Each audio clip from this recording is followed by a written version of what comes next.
The One Thing, ni Gary Keller at Jay Papasan. Panimula. Isipin mo ito, nagigising ka sa umaga, na may mahabang listahan ng mga gagawin, mga email na kailangang sagutin, mga pagpupulong na kailangang puntahan, mga gawaing kailangang asikasuhin, at marahil pati mga malalaking pangarap na gusto mong abutin. Pero sa pagtatapos ng araw, pakiramdam mo ay pagod ka, magulo, at bigo. Dahil kahit naging abala ka buong araw, ang mga pinakamahalagang bagay ay nananatiling hindi nagagawa. Si Gary Keller, isang matagumpay na negosyante at real estate mogul, ay napansin ang parehong pakikibaka sa sarili niyang buhay. Napagtanto niya na ang mga tao ay nabibigo hindi dahil kulang sila sa ambisyon, kundi dahil sinusubukan nilang gawin ang napakaraming bagay ng sabay-sabay. Sa kanyang best-selling na aklat na The One Thing, na isinulat niya kasama si Jay Papasan, ibinahagi ni Keller ang isang makapangyarihang katotohanan. Ang pambihirang mga resulta ay nagmumula sa pagtutok sa ilang bagay lamang, hindi sa mas marami. Ang puso ng aklat na ito ay isang simpleng ngunit nakakapagbago ng buhay na tanong. Ano ang isang bagay na maaari kong gawin, na sa paggawa nito, ang lahat ng iba pa ay magiging mas madali o hindi na kinakailangan? Ang tanong na ito ay maaaring mukhang maliit, ngunit mayroon itong kapangyarihang baguhin ang iyong karera, ang iyong pananalapi, ang iyong mga relasyon, at maging ang iyong kalusugan. Sa halip na habulin ang bawat oportunidad, itinuturo ni Keller sa atin kung paano tukuyin ang isang bagay na tunay na mahalaga sa bawat aspeto ng buhay at ibigay dito ang buong atensyon. Sa kabuuan ng aklat, malalaman mo kung bakit ang multitasking ay isang kasinungalingan na nagnanakaw ng iyong produktibidad, kung paano ang willpower ay hindi laging naruroon kapag kailangan mo ito, at kung paano ka makakapagtrabaho ng epektibo sa kabila ng katotohanan iyon. Malalaman mo rin ang kahalagahan ng time blocking, ang pagprotekta sa iyong araw para sa malalim at nakatoong paggawa, at kung paano ang maliliit na tuloy-tuloy na aksyon, tulad ng pagbagsak ng mga domino, ay maaaring magpatumba ng malalaking layunin sa paglipas ng panahon. Ito ay hindi lamang basta isa pang aklat tungkol sa pagiging produktibo. Ito ay isang gabay sa pamumuhay na may kaliwanagan at layunin. Sa huli, makikita mo na ang tagumpay ay hindi tungkol sa paggawa ng lahat ng bagay, ito ay tungkol sa paggawa ng tamang bagay. Kaya, halina't tuklasin natin ang The One Thing at alamin kung paano nabubuo ang pambihirang mga resulta, sa pamamagitan ng isang nakatuong hakbang sa bawat pagkakataon. Unang bahagi, ang mga kasinungalingang nagliligaw at nagpapahinto sa atin. Bago tayo makapagtuon sa mga bagay na tunay na mahalaga, sabi ni Gary Keller, kailangan muna nating kilalanin ang mga patibong, ang mga kasinungalingang itinuro sa atin tungkol sa tagumpay. Ang mga kasinungalingang ito ay tila makatotohanan. Madalas natin silang marinig at paniwalaan ng hindi na nagtatanong. Ngunit sa katotohanan, inililigaw nila tayo, inuubos ang ating enerhiya, at hinahadlangan tayo sa pagkamit ng pambihirang mga resulta. Isa sa mga unang kasinungalingan ay ang paniniwalang lahat ng bagay ay pantay-pantay na mahalaga. Isipin mo ang iyong araw-araw na ginagawa. Kadalasan, mahaba ito at puno ng mga bagay na tila mahalaga at importante. Ngunit ipinaliwanag ni Keller na hindi lahat ay mahalaga. Sa katunayan, iilan lamang ang tunay na nagtutulak sa resulta. Ang pagkakamali ay kapag tinatrata natin ang lahat ng gawain na parang pare-pareho ang bigat. Kapag sinubukan mong pagtuunan ng lahat, nauuwi ka sa wala. Ang katotohanan, ang tagumpay ay nagmumula sa pagtutok sa ilang mahalagang bagay, hindi sa napakaraming mabababaw na bagay. Ang ikalawang kasinungalingan ay ang paniniwala sa multitasking. Madalas nating hangaan ang mga taong kayang gawin ang maraming bagay ng sabay-sabay.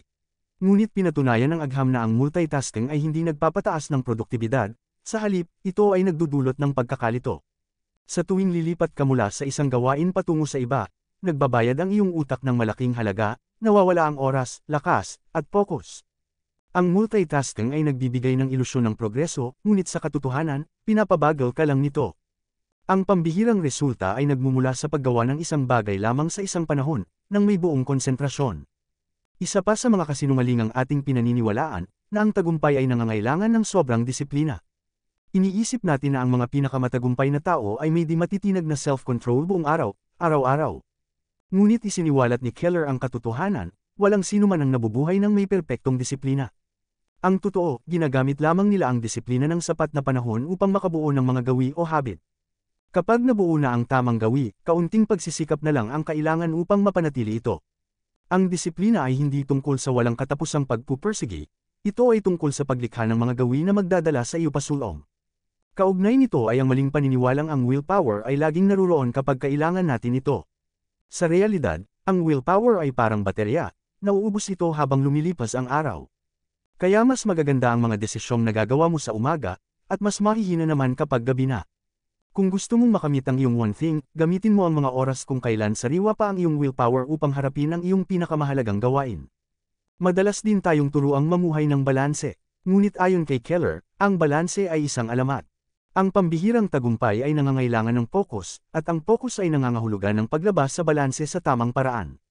Kapag may itinatayong dakilang bagay, ibinubuhos mo ang iyong sarili dito, kahit pansamantala mong napapabayaan ang maliliit na bagay.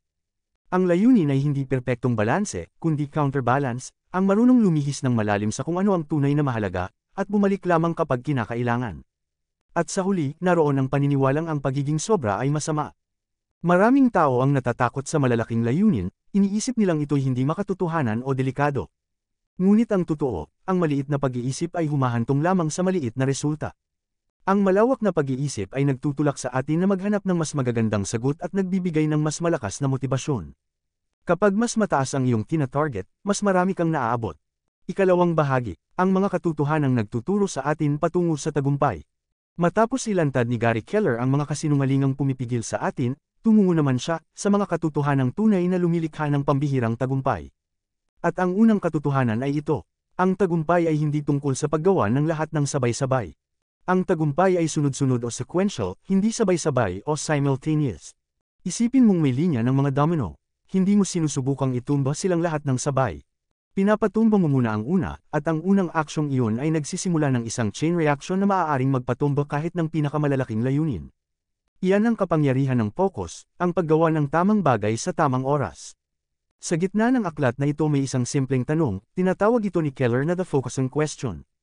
Ang tanong, ano ang isang bagay na maaari kong gawin, na sa paggawa nito, ang lahat ng iba pa ay magiging mas madali o hindi na kinakailangan? Maaaring maliit itong pakinggan, ngunit napakalaki ng bigat nito. Kapag tinanong mo ito, pinuputol mo ang ingay at kaguluhan. Tumitigil kang mag-react sa mga bagay na tila biglaan, at nagsisimulang kumilos batay sa kung ano ang tunay na mahalaga. Isipin kung paano ito gumagana sa totoong buhay. Kung nasa trabaho ka, sa halip na itanong, ano ang kailangan kong tapusin ngayon, itanong mo, ano ang isang bagay na maaari kong gawin upang maabot ko ang aking target? Kung gusto mong pagandahin ang iyong kalusugan, huwag mong pahirapan ang sarili mo sa 10 pagbabago ng sabay-sabay. Sa halip, itanong mo, ano ang isang bagay na maaari kong gawin ngayon upang maramdaman kong mas malakas ako? Makapangyarihan ang tanong na ito dahil pinipilit nitong linawin ang iyong direksyon. At kapag nabubuhay ka ng may kaliwanagan, nagsisimula kang gumawa ng mas matalinong mga desisyon araw-araw. Ngunit hindi sapat ang magtanong lang. Kailangan mong gawing habit ito. Kapag gising mo ay tinatanong mo sa sarili mo kung ano ang one thing, kapag inorganisa mo ang araw mo batay dito, at paulit-ulit mo itong ginagawa, nagiging natural ito. Binabago nito ang paraan ng iyong pag-iisip. Bigla mong titigilan ang tanong na ano ang dapat kong gawin. At papalitan mo ito ng ano ang kailangan kong gawin. Doon nagsisimula ang tunay na tagumpay. At upang maprotektahan ang one thing na iyon, kailangan mo itong bigyan ng oras. Oras na hindi nasa sagabal, sagrado, at nakalaan lamang dito. Tinatawag ito ni Keller na time blocking. Ayon sa kanya, ang mga pinakamatagumpay na tao ay hindi naman talaga nagtatrabaho ng mas mahaba kaysa sa iba. Ang totoo, mas maingat nilang pinangangalagaan ang kanilang pinakamahuhusay na oras at inilalaan ito sa mga bagay na tunay na mahalaga. Para itong paggawa ng appointment sa iyong hinaharap. Itinatabi mo ang ilang oras kung saan walang sinumang pwedeng manghimasok. Walang email, walang tawag, walang di mahalagang gawain. Ikaw lang at ang iyong pinakamahalagang trabaho. Kapag paulit-ulit mong ginagawa ito araw-araw, nagiging pundasyon ito ng pambihirang resulta. Pinag-uusapan din ni Keller ang tungkol sa commitment. Ang pambihirang tagumpay ay hindi dumarating sa mga taong naglalaro lang o sumusubok minsan. Ito ay dumarating sa mga taong nakatuon sa kahusayan. Yaong patuloy na natututo, nagsasanay, at pinapahusay ang kanilang kakayahan. Ito ay para sa mga taong ayaw makontento sa madali o karaniwan. Kundi patuloy na nagtutulak sa kanilang sarili upang makahanap ng mas mahusay na paraan, mas matalinong modelo, at napatunayang sistema. Higit sa lahat, ito ay para sa mga taong tumatanggap ng pananagutan. Hindi naninisi ng iba, hindi gumagawa ng palusot. Bagkus, inaako ang buong responsibilidad sa kanilang mga resulta. Kapag pinagsama mo ang lahat ng mga katotohanan ito, nagiging malinaw ang larawan. Ang tagumpay ay hindi biglaan. Ikatlong bahagi, pambihirang mga resulta, pagbubukas ng mga posibilidad sa loob mo. Kapag naunawaan na natin ang mga kasinungalingang pumipigil sa atin at ang mga katotohanang nagpapalaya sa atin, dadalhin tayo ni Gary Keller sa huling hakbang, kung paano tunay na mamuhay ng may pambihirang mga resulta. Dito nagsasama-sama ang lahat ng ideya. Ipinapaalala ni Keller na ang tagumpay ay hindi tungkol sa pagiging abala, kundi tungkol sa pagiging may layunin. Ang mga taong nagkakamit ng kadakilaan ay hindi basta-basta lang dumadaloy sa buhay. Gumigising sila bawat umaga na may malinaw na direksyon. Alam nila kung ano talaga ang pinakamahalaga, at kumikilos sila ayon dito. Ayon kay Keller, ang pambihirang resulta ay nabubuo isang desisyon sa bawat pagkakataon, isang araw sa bawat panahon, sa pamamagitan ng pagtutok sa isang aksyong tunay na mahalaga. Ang susi ay ito, mag-isip ng malaki, ngunit kumilos ng maliit. Isipin mong may linya ng mga domino. Ang una ay maliit lamang, halos kasinlaki ng iyong daliri. Ngunit kapag ito ay bumagsak, kaya nitong itumba ang isa pang domino na 50% na mas malaki. Kung ipagpapatuloy mo ang kadena, sa ika-23 domino pa lamang, kaya mo nang itumba ang isang bagay na mas mataas pa kaysa sa Eiffel Tower. Ganito rin gumagana ang tagumpay. Ang malalaking tagumpay ay hindi resulta ng mga higanteng pagtalon. Ito ay bunga ng maliliit ngunit nakatutok na mga hakbang na unti-unting lumilikha ng momentum sa paglipas ng panahon. Upang magawa ito, kailangan mong bigyan ng espesyal na lugar sa iyong buhay ang iyong one thing. Tinatawag ito ni Keller na time blocking, at itinuturing niya itong parang appointment na hindi maaaring sirain, isang tipanan mo sa iyong kinabukasan. Hindi mo ito iniiwan sa pagkakataon. Pinoprotektahan mo ang mga mahahalagang oras na ito araw-araw. Na para bang wala ng ibang bagay na umiiral. Dahil sa mga oras na iyon, binubuo mo ang iyong mga pangarap. Maraming tukso at pagkaabala ang susubok na agawin ng oras na iyon, mga email, tawag, o mga hinihingi ng ibang tao. Ngunit kapag pinayagan mong mangyari iyon, mawawala ang iyong one thing. Tandaan, ang pagprotekta sa iyong oras ay pagprotekta sa iyong tagumpay. Pagdating naman sa pagtatakda ng mga layunin, hinihikayat tayo ni Keller na mangarap ng malaki. Maraming tao ang natatakot sa malalaking layunin, iniisip nilang ito ay hindi makatotohanan o delikado. Ngunit ang katotohanan, ang mga malalaking layunin ay hinihila tayo paitaas. Tinutulak tayong maghanap ng mas mahusay na solusyon, at bumuo ng mas magagandang gawi.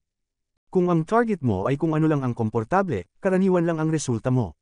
Ngunit kapag pinayagan mong mangarap ng malaki, at saka mo ito sinimulan hanggang sa isang bagay na kailangan mong gawin ngayon mismo, binubuksan mo ang pinto patungo sa pambihirang mga resulta.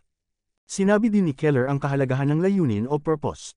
Ang iyong one thing ay hindi lamang tungkol sa trabaho o pera, ito ay tungkol sa kahulugan.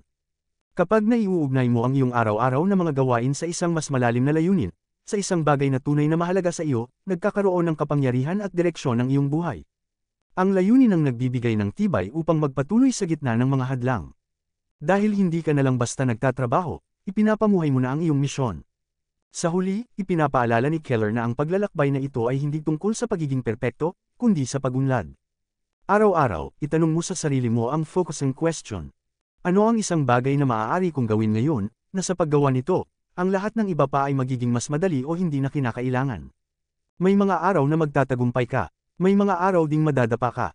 Ngunit kung patuloy mong babalikan at tatanungin ang tanong na iyon, paulit-ulit, magsisimulang magbago ang iyong buhay. Ang pambihirang mga resulta ay hindi nangyayari sa magdamag. Ito ay itinatalaga sa pamamagitan ng focus, disiplina, at pagtitiyaga. At pagdating ng panahon na lumingon ka sa iyong pinagdaanan, maiintindihan mong hindi ito kailanman tungkol sa paggawa ng mas marami, kundi sa paggawa ng mas kaunti, ang kaunti pero mas tama. Ito ay palaging tungkol sa paghahanap ng iyong one thing. At ibinibigay dito ang lahat ng mayroon ka. Conclusion. Habang nararating natin ang dulo ng The One Thing, iniiwanan tayo ni Gary Keller ng isang mensaheng simple ngunit kayang baguhin ang ating buhay.